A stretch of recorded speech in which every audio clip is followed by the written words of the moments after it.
Հայը Վիլյամ Սարոյան, ծննդավայրը Ֆրեզնո, կոչումը գրող, պատգամը փնտրիր բարին ամենուրեք եւ թող լինի ազատ եւ աներկյուղ, արթնացրու առաքինությունը, ում սրտում էլ որ նա գաղտնի ու տրտում թաքնվերից լինի, աշխարհի սարսափներից ու ամոթից, եւ քանի ապրում ես, ոչ մի բան չավելացնես աշխարհի աղետներին ու տխրությանը, այլ ժպտա կեցության, անծայր խնդության ու գաղտնիքի հանդեպ, ուր որ կերթաս, օրը Հայաստան։ Բիթլիսի Արմենակ եւ Թագուհի Սարոյանների 4-րդ զավակը Վիլյամը, թեև կանոնավոր կրթություն չստացավ, բայց եւ այնպես կարճ ժամանակ անց դարձավ ամերիկյան գրականության ամենաճանաչված հեղինակներից մեկը։ Սարոյանի երկու հանրահայտ պիեսները «Իմ սիրտը լեռներում է» եւ «Քո կյանքի ժամերը» արժանացան գրաքննադատների բարձր գնահատականին։ Հատկապես «Քո կյանքի ժամերը» ստեղծագործությունը արժանացավ Պոլիցերի եւ Նյույորքյան քննադատների հեղինակավոր գրական մրցանակներին։ Սակայն Պոլիցերի մրցանակից Սարոյանը հրաժարվեց, հայտարարելով, որ առևտուրն իրավունք չունի հովանավորելու արվեստը։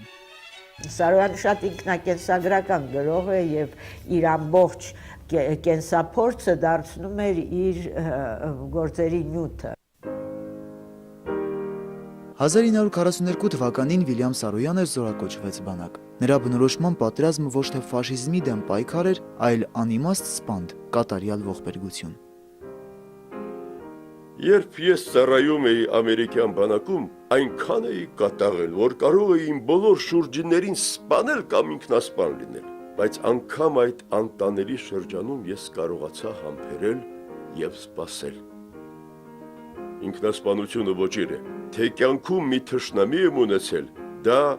ամերիկյան բանակն է։ 1950-ականների վերջից Վիլյամ Սարոյանը ապրում է Եվրոպայում, հաճախ ճամփորդում աշխարհի տարբեր երկրներում։ Գրողի այս շրջանի գործերը կարելի է բնութագրել իբրև ինքնապատում եւ հուշապատում։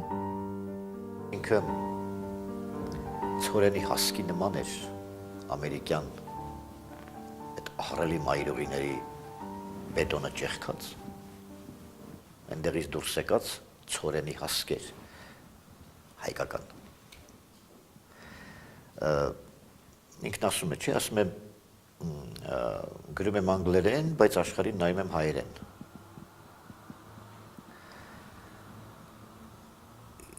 Իր ժողովրդի հոգեկան փորձառությունից հայրենազուրկ մարդու հայացք է դա հայտնված նոր աշխարհում, որը շատ կողմերով օտար է։ Այդ աշխարհի հետ մերվելու կամ այդ աշխարհի հետ ունեցած իր վեճի մասին է։ Բնորանից, հայրենիքից, իր կամքին հակառակ, պատմական հանգամանքների բերումով, Օսմանյան Թուրքիայից ապահով անվտանգ բարեբեր ապագա որոնող հայ ընտանիքի զավակ է այնտեղ ծնված Ֆրեսնոյում, առաջին ներգաղթյալների։ Եվ այդ կենսամտածողությամբ էլ ինքն իր Ամերիկան է հայտնաբերում հայի աչքերով։ Եվ այդ պատճառով էլ ամերիկյան ընթերցողը Սարոյանով իր երկիրը, իր աշխարհը նորովի տեսավ։ 1976 եւ 78 թվականներին Սարոյանը երկու անգամ եղավ Հայաստանում։ Այստեղ նշեց իր 70-ամյակը։ Հայաստան մեկնելուց առաջ, երբ գրողին հարցրել են, արդյոք երկար է պատրաստվում մնալ հայրենիքում, պատասխանել է. Հայաստան պիտի մնամ 2800 տարի, երկու շաբաթվա մեջ 2800 տարի։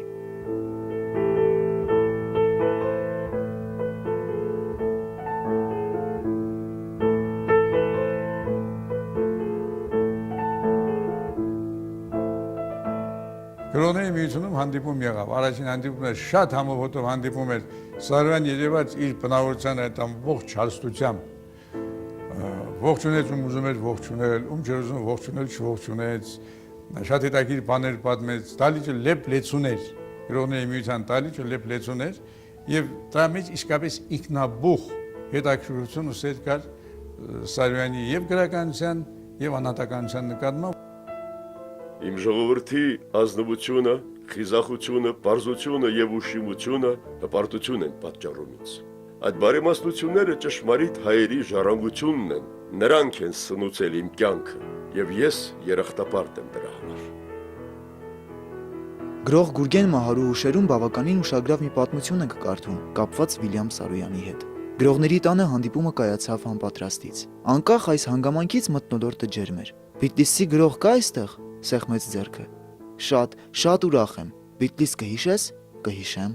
Այստեղ ընտանիք ունես, ունեմ, տուն, տեղ, ընտանիք։ Ձեր տուն Բիթլիսի թթու կա։ Լռություն։ Բիթլիս կհիշես։ Երբ դուրս եկանք, գանգատվեց։ Չկրծի հասկացնել, որ Բիթլիսի թթու կուզեմ ուտել։ Ինչ անպիտան մարդ եմ։ Մեր սերնդի բախտը բերեց մենք Սարոյանին տեսանք։ 70-ական թվականներին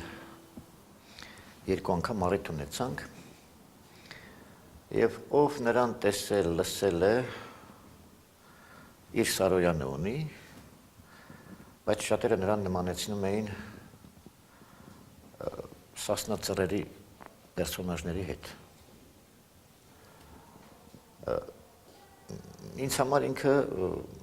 քերի թորոսն էր։ Արդեն առաջացած տարիքում էր եկել, մեզնից ավակները տեսել էին երիտասարդ Սարոյանին, մենք տեսանք արդեն ծերացող Սարոյանին, երիտասարդ տարիներին լուսանկարները վկայում են, որ գրեթե ամերիկյան կինոաստղի գեղեցկություն է ունեցել, բայց գիտեք, տաղանդավոր մարդը, որքան ծերանում, այնքան ավելի է գեղեցկանում։ Եվ այդ արդեն սպիտակահեր Սարոյանը, այսպես ծերացող, բայց դեռ թափատեղ առյուծի կերպարանք ուներ։ Վիլյամ Սարոյանի գրեթե բոլոր ստեղծագործություններում ներկա է ընդհանրական մի հերոս։ Նա սրատես, անհանգիստ ու կարեկից սիրտ ունեցող տղան է, ով բնազդով ճշգրիտ զգում է ճշմարտությունն ու կեղծիքը։ Բայց այս կերպարին հարազատ են նաև այն մեծահասակ հերոսները, ովքեր պահպանել են մաքրությունն ու հավատքը։ Նրանք օտար ու մերժված են այն հասարակության մեջ, որտեղ տիրապետում են նյութական շահն ու գրեհիկ ձգտումները, որոնք առավել ցայտուն դրսևորում են ստանում «Իմ անունը Արամ է» գրքում, ուր պատկերավոր ներկայանում է գրողի ծննդավայրը, Ֆրեզնոն իր փողոցներով, հայկական թաղով, մարդկանց մտահոգություններով եւ տագնապներով։ Երբ դու զրկվում ես քո հորից, նրա մահով, քո մորից պարտադրաբար եւ գտնվում ես տարօրինակ հոտ ունեցող մի տեղ, որ կոչվում է որբանոց, առաջին պատկերը, որ կհիշես, բաժանումն է քո մորից։ Երբ հայրս աշխատանքից վերադառնար, բռներ իմ ձեռքից եւ ասեր, թե գնանք ման գալու, դիտենք խաղողի վազերը, ծաղիկները եւ լսենք թռչուններին, ես չէի հիշի այդ, որովհետեւ այդտեղ ցավ չկա։ Շատ իմանար մի 300 հայերեն բառ։ Բայց ինչ ասում էր այդ 300 բառերով, իմաստախոսություն էր, գեղեցկություն էր եւ ճշմարտությունը արմատից բռնող մարդու խոսքեր։ Գևորգ Էմինը երկու երիտասարդի հետ էր խոսում։ Հետո մոտեցան Սարոյանին, թե պարոն Սարոյան, այս երիտասարդները պոլիտեխնիկ ինստիտուտից են, քոլեջից։ Դա իմ ինստիտուտն է, ես էլ եմ պոլիտեխնիկ ավարտել։ Հետո ինժեներներ են, կարգին կոնկրետ մարդիկ են, լուրջ մարդիկ են, ասում է, այս բանասերների պես զավզակ չեն, կատակեց Էմինը։ Եվ Սարոյանը ասաց մի պատասխան, մի նախադասություն, որ զուտ ինքն է իր էությունը, ասեց, Գևորգ Էմին, ես մարդու զևզեկը կսիրեմ, այսինքն ասող, խոսող, կենթանի, հաղորդակցող մարդը կսիրեմ։ Առանձնակի հետաքրքրություն են ներկայացնում ամերիկացի քննադատ Ռասկոյի հետևյալ տողերը մեծ գրողի մասին։ Ինչն է հատկանշական Սարոյանի համար որպես գրողի։ Սարոյանը բուռն է, պորտկուն եւ խելացի։ Նա թախծոտ է, քնքուշ ու մարդկային։ Նա միամիտ է ձևանում։ Սակայն բնավ միամիտ չէ։ Նա ատում է դաժանությունն իր բոլոր դրսևորումներով։ Նա հարգում է մարդկային արժանապատվությունն ու հպարտությունը։ Իսկապես, Սարոյանի գրականության մեջ առանձնակի ընդգծված է մարդկային արժանապատվությունն ու հպարտությունը։ Գնահատելի արժանիքներ, որոնք ձևավորվել էին Բիթլիսի Արմենակի ու Թագուհու ընտանիքում եւ փոխանցվել Վիլյամին, կամ ինչպես հարազատներն էին սիրում ասել, Վիլիին։ Սարոյանի գրականությունը մտքերի տիրակալ էր Հայաստանում 50-ականների վերջերից 60-ականներին անընդհատ, որովհետև այդ ստալինյան ժամանակների այդ Երկաթե վարակույրի վրա անցքեր էին բացվել, եւ այդ անցքերից մեծ աշխարհը սկսել էր թափանցել Խորհրդային Միություն։ Եվ առաջիններից մեկը, որ բերեց մի յուրօրինակ, հետաքրքիր, առողջ հայկականություն ու միաժամանակ համաշխարհային մարդու հայացք Վիլյամ Սարոյանն էր։ Այնքան ժամանակ, որ մարդիկ գիրք են կարդալու, ոչ մի գրող ինձ չափ իրավունք չունի մտածելու, թե ինքը պիտի կարդացվի ավելի քան ես։ Ես հավատում եմ իմ այս խոսքերին։ Ես մրցակցության մեջ չեմ ոչ մեկի հետ։ Ես կարող եմ մի քիչ նախանձ ունեմ եւ բարկանում եմ, երբ ուրիշ մարդիկ շատ փող ու շուտ հրճակ են ձեռք բերում, բայց դա էլ իմ սահմանափակումն է, իմ նկարագիրն է եւ ինձ չի խանգարում։ Միաժամանակ ինձնից լավը չկա։ Ոչ մի գրող ինձնից լավը չէ։ Ում անունը ուզում եք տվեք։ Թեպետ կարճ, բայց արդյունավետ եւ բովանդակալից շաբաթ ապրեց Վիլյամ Սարոյանը Երևանում։ Եղավ մայրաքաղաքի տեսարժան վայրերում, հիացավ Մատենադարանով, եղավ գործարաններում, հանրապետության տարբեր գյուղերում, որտեղ էլ նա եղավ, սիրեց մարդկանց, իսկ մարդիկ սիրեցին նրան։ Սարոյանը գտավ բազում հարազատներ, հյուրընկալվեց նրանց տներում, հաց կիսեց եւ բաժակ բարձրացրեց, խոսելով հայրենիքի ու աշխարհի մասին։ Շատերը տեսան նրան, լսեցին ու կիսեցին նրա կենսուրախությունը։ Նա առիթ ունեցավ ճանաչել ու գնահատել երկու տաղանդաշատ հայրենակիցներին՝ Վարդան Աճեմյանին եւ Հրաչյա Ներսիսյանին։ Մայր թատրոնի կոլեկտիվը խոստացավ բեմադրել գրողի «Իմ սիրտը լեռներում է» հիասքանչ պիեսը։ Սարոյանը ոգևորվեց եւ պատրաստակամություն հայտնեց կրկին գալ։ «Հեռագրեցեք ինձի, ելնեմ արագ գամ»։ Սարոյանը որոշ ժամանակ հետո դարձյալ հայրենիքում էր։ Նա գնացել էր, բայց նրա սիրտը Երևանում էր, Հայաստանի լեռներում։ Հայաստանում նրան հիշում էին, իրենց հարազատ եղբորը անվանում պատվական Վիլյամ։ Ֆրեզնան Սարոյանի շնորհիվ ստացել է գրական հասցե։ Այդպես աշխարհում կան քաղաքներ, որոնք գրական հասցե ունեն։ Ասենք Դոստոևսկու Պետերբուրգը կամ Գոգոլի, Բաբելի Օդեսան, Ջոյսի Դուբլինը, Սարոյանի Ֆրեզնան։ Ինքը վաղուց չկա ցավոք, բայց Ֆրեզնոյում ամենուրեք ինքը կա։ Տունը, որը իհարկե վաճառված է, ուրիշ մարդիկ են ապրում։ Հոշատախտակը կա, բայց մոտենում ես տանը մի հարկանի տուն է։ Հին տուն է։ Մի հարկանի Ամերիկայի տներից է, այն Իլֆ Պետրովի մի հարկանի Ամերիկան հիշում եք երևի, Ֆրեզնոն այդպիսի Ամերիկա է։ Մոտենում ես տանը բակում լվացք է կախված։ Մատե ապրում է հենց ինքը։ Փողոցով քայլում ես կենտրոնում։ Էլի հուշատախտակ այս անկյունում թերթ է վաճառել Վիլյամ Սարոյանը։ Երեխա հասակում, չէ՞, 10-12 տարեկան հասակում թերթավաճառ էր, որ տուն պահեր։ Հայրը հացել էր, որբեին մնացել։ Թատրոնը Սարոյանի անվան է։ Վիլյամ Սարոյան թատրոն։ Կիսանդրին է դրված վարազի գործն է, հայտնի քանդակագործ Վարազ Սամվելյանը, Սասունցի Դավթի հեղինակը Ֆրեզնոյում։ Ամբողջ ներսը թատրոնի պատերին մեջբերումներ Վիլյամ Սարոյանի ստեղծագործություններից, լուսանկարներ։ Քաղաքը սիրում է Սարոյանին։ Վիլյամ Սարոյանը մի առիթով ասել է, թե մեծին ճանաչելու համար ինքդ պիտի մեծ լինես, եւ դա կարելի է վերագրել հենց իրեն, Սարոյանին, քանզի նա ստարժանավույն գնահատում էր ժամանակի մեծերին եւ հաճախ հաղորդակցվում նրանց հետ։ Սարոյանը մտերիմ է եղել Ջորջ Գերշվինի հետ, հանդիպել է Բեռնարդ Շոուին, Չապլինին, Պիկասոին, Էլիոթին, Եղիշե Չարենցին եւ այլոց։ Երբ առաջին անգամ դողալով զանգ տվի Բեռնարդ Շոուին, այսպես բան պատահեց. Պարոն Բեռնարդ Շոու, ցես կան հանգստացնե Ուիլյամ Սարոյան, այսպես ինձ գսեին ամերիկացիները։ Սարոյան, շատ ամչեցա, երբ Բեռնարդ Շոուն ըսավ, որքան գիտեմ, դու ոչ թե Սարոյան ես, այլ Սարոյան, շատ ամչեցա։ Նա 42 թվին ամուսնացավ երիտասարդ վառվռուն մի աղջկա Կերոլ Մարկուսի հետ, որ 18 տարեկան էր, երիտասարդ իր հետաքրություններով, իր ձգտումներով ապրել ինչ-որ այսպես կոկտեյլ պարտիների, կինո ստուդիաների,